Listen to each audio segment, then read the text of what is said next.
आई म्हणजे एक जीवनाचा आधार असते. ती आहे म्हणून आपण जगतोय आणि आपल्याला जे काही पुढे करायचे ते तिच्यासाठीच करायचं. आपला ध्येय तोच पाहिजे. तिने आपल्याला लहानपणापासून दादा माझं नाव दुर्गेश नितीन शिंपी. मी प्रॉपर जळगाव जिल्ह्यातील एरंडोल तालुक्यातले आहे. सध्याला मी 12वी शिक्षण करतोय आणि त्याच्यासोबतच माझा ब्रँड आहे MX19 चिप्सवाला तो चालवतो. तुझ्या घरी कोण कोण असतं? माझ्या घरी माझा लहान भाऊ आहे, आजी आहे आणि मम्मी.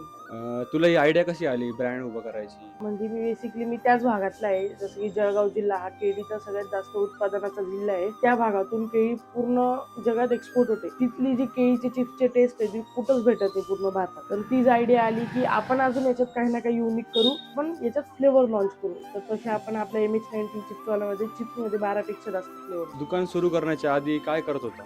मी दुकान सुरू करण्याच्या आधी शिक्षण पण करत होतो आणि सोबतच माझे जे वेगळे प्रोडक्ट आहे त्याची मी मार्केटिंग करत होतो. असं रस्त्यावर फिरून फिरून लोकांना विकत होतो. डोर टू डोर सेल करत होतो. डोर टू डोर सेल करत होता. हो. अच्छा. हा बिझनेस सेट करण्यासाठी काही स्ट्रगल काय केलेत आतापर्यंत? म्हणजे मला भरपूर अडचणी आल्यात की कुठं माझं लायसनिंग नाही झालंय, कुठं कधी बिझनेसच नाही व्हायचा आणि म्हणजे व्हायचं पण मग मी हळूहळू याला म्हणजे लोकांना दाखवलं, यांची टेस्ट दाखवली. मी छोट्या छोट्या पुड्या केल्या, त्या लोकांना वाटल्या, त्यांना टेस्ट आवडली, त्यांनी समोरून कॉन्टॅक्ट करून मग इथपर्यंत आला माझा ब्रँड. तू जेव्हा स्टार्ट केलं होतं तेव्हा तू कितवीला होता? मी माझा जो छत्रपती फूड्स हा ब्रँड चालू केला होता तेव्हा मी 9वीत होतो आणि नंतर परत मी मला नाशिकला यावं लागलं म्हणून तो 1 वर्ष बंद पडला. तोपर्यंत मी दुसऱ्यांचं विकत होतो, भाकरवडी, नाशिक चिवडा वगैरे दुसऱ्यांचे प्रोडक्ट विकत होतो. पण माझा परत मी नंतर 1 वर्षापासून हा ब्रँड स्टेबल चालू आहे. जेव्हा तू फर्स्ट टाइम बिझनेस जेव्हा तुझा सुरू केला, जेव्हा तू डोर टू डोर जाऊन सेल करत होता फर्स्ट टाइम, किती पैसे आले होते फर्स्ट टाइमला? फर्स्ट टाइमला मी फर्स्ट डे जेव्हा विकायला गेलो होतो ना तेव्हा मला 800 रुपये भेटले होते आणि त्याच्यातनं मला काही 270 रुपीज प्रॉफिट भेटला होता आणि इनफ भरपूर गेले होते. अच्छा. कारण त्याच्यानेच मला हॉस्टेलचा खर्च आणि मेसचा खर्च त्याच्यानेच चालवायचा होता. जेव्हा तू सुरू केलं होतं तुझ्या आई वडिलांना माहिती होतं काही? नाही, मी आईला थोडं नंतर सांगितलं की मी असं असं करतोय. माझा मेन किस्सा काय झाला होता, जेव्हा नाशिकमध्ये आलो होतो ना तेव्हा माझे वॉलेट हरवून गेलं होतं आणि त्याच्यात पूर्ण माझी जी मेसची फी वगैरे भरायची होती ती त्याच्यातच होती 3-4 हजार रुपये. ते हरून गेले आणि मग मी घरी सांगू नाही शकत. म्हणजे माझ्या फ्रेंडकडनं 500 रुपये उधार घेतले.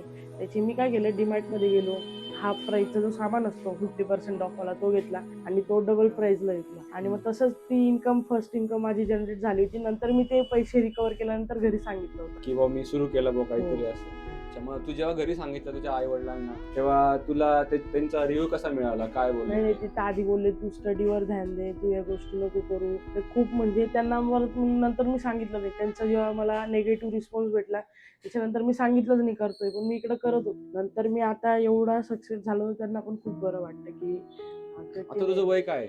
माझं आता 17, आता 17. 18 लागलं मला. आणि त्यावेळेस तुझं वय काय होतं? माझं 16 वय होतं. 16. हो. मग मम्मीचं म्हणणं काय, शिक्षण की बिझनेस? नाही, ती म्हणते शिक्षण पण महत्वाचं आहे, पण आता तू करतोय तेच खूप छान आहे. तुझा आवडता व्यक्ती कोण आहे? आवडती व्यक्ती माझी आई आहे. आई आहे. आई आणि आजी. आजी.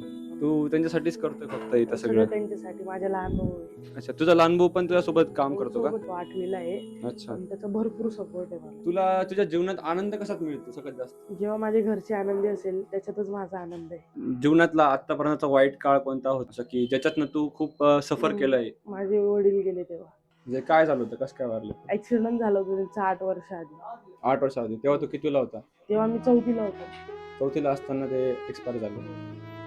वडील गेल्यानंतर आमचा जो 1 वर्ष जो होता तो खूप वाईट काळ होता. ते कर्ज होतं डोक्यावर आणि खूप वाईट दिवस होते तेवढं 1 वर्ष. त्याच्यानंतर आई दुसऱ्यांकडे कामाला लागली, घरकाम वगैरे करायला लागली, धुणं भांडे वगैरे. त्यातच ना थोडीशी इन्कम व्हायची, मग तेच घर चालायचं त्याच्याने. मग मी पण तेव्हा काम चालू करायला स्टार्ट केलं. मी दुसऱ्यांच्या इथे कपडे दुकानावर काम केलं, चाट सेंटरवर काम केलं, हॉटेलवर काम केलं. असं मी पण एक काही ना काही घराला हातभार लागावा म्हणून तेव्हा पण काम केलं. तर तू आईसाठी काय 2 शब्द बोलू शकतो का? आई म्हणजे एक जीवनाचा आधार असते. ती आहे म्हणून आपण जगतोय आणि आपल्याला जे काही पुढे करायचे ते तिच्यासाठीच करायचं. आपला ध्येय तोच पाहिजे. तिने आपल्याला लहानपणापासून सांभाळून 9 महिने तिच्या पोटात ठेवून आणि तिने वर्षानुवर्ष आपल्याला वागवलेलं आहे. तर आपण जे करू ते आपल्याला पण तिच्यासाठीच करायचं आहे. आपला एक मिनिट, एक पल तिच्यासाठी केला पाहिजे. आपण तिच्यासाठी जगलो पाहिजे. जर ती आपल्यासाठी जगते तर आपण पण आपलं पण कर्तव्य आहे तिच्यासाठी जगलं पाहिजे. तुझ्या लाईफमध्ये तू जे स्ट्रगल केलं आता, त्याच्यातून तू काय शिकला? शिकलो की स्ट्रगल भरपूर आहे लाईफमध्ये आपल्या, जर आपण या पिरियडमध्ये जर कष्ट घेतले जरा, तर आपले पुढची जी लाईफ आहे ती एकदम आपण सुखीप्रमाणे जगू शकतो. किंवा आताच जर आपण मौज मजा केली तर आपल्याला पूर्ण जी पुढची लाईफ आहे ती पूर्ण जिंदगीभर आपल्याला कष्ट करायला लागते. जर पुढं जर कष्ट करायचे नसतील तर आताचे जे 2-5 वर्ष आहेत तेवढ्या वर्षात आपल्याला खूप मेहनत घ्यावी लागेल. बिझनेस की जॉब? जे म्हणजे ज्यांना खूप त्याच्यातलं माहिती असेल, स्टडी त्यांचा केला जाऊ शकतो. तेवढं त्यांचा माइंडसेट असेल, की आपण स्टडी करून आपल्याला 1,00,000 प्लस इन्कम भेटणार आहे महिन्याला त्या जॉबमधनं, तर त्यांनी जॉबच करावा. पण जर त्यांना येत नाहीये आणि जर त्यांना असं वाटतं, की मी काही करू नाही शकत, तरी पण मी शिक्षण करतोय, तर त्यांनी एक त्याच्यासोबतच एक स्किल शिकावी आणि एक बिझनेसकडे वळावं. तू आता स्कूल तुझं कंटिन्यू करतोय की नाही, सोडून दिलं? नाही, मी क्लास ऑनलाईन करतोय आता सध्या आणि 12th पेपर झाल्यानंतर मग म्हणजे स्टडी पण चालू देणार आहे. अच्छा. हो. तुझं स्वप्न काय आहे? म्हणजे मला माझं एक मोठं एम्पायर बनवायचं. त्यात माझे खूप ब्रँड झाले पाहिजेत, माझे घरचे सुखी झाले पाहिजेत आणि हा जो माझा MH19 चिप्सवाला जो ब्रँड आहे, हा मला पूर्ण वर्ल्डमध्ये फेमस करायचा आहे. तुला मोस्टली या ब्रँडसाठी सपोर्ट कोणी केला आतापर्यंत? सगळ्यात जास्त सपोर्ट कोणाचा आला? सगळ्यात जास्त सपोर्ट म्हणजे भरपूर लोकांनी केलेला आहे.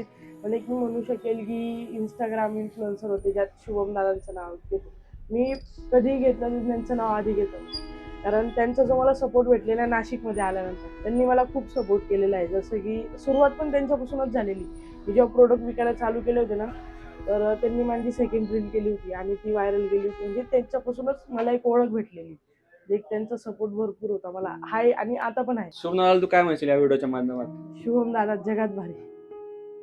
सक्सेस म्हणजे काय? जर आपण जे काम करतोय त्याच्याने जर घरचे सुखी असतील आणि आपल्याला पण त्याच्याने सॅटिस्फॅक्शन भेटत असेल, तर तीच आपल्यासाठी सक्सेस. या व्हिडिओमधनं तुझ्या जनरेशनच्या पोरांना सांगण्याचा काय प्रयत्न करशील? आता जे चालू आहे ते खूप म्हणजे नोकरी, आपला जो मराठी माणूस आहे तर नोकरीच्या मागे जातो. आताची जी जनरेशन आहे ती पण नोकरीच्या मागे जाते. तर एक तुम्ही शिक्षण पण चालू ठेवा, असं नाही की शिक्षण सोडा. शिक्षण पण चालू ठेवा आणि त्याच्यासोबतच एक काही ना काही स्किल शिका आणि त्या स्किलच्या माध्यमातून तुम्ही तुमचा ब्रँड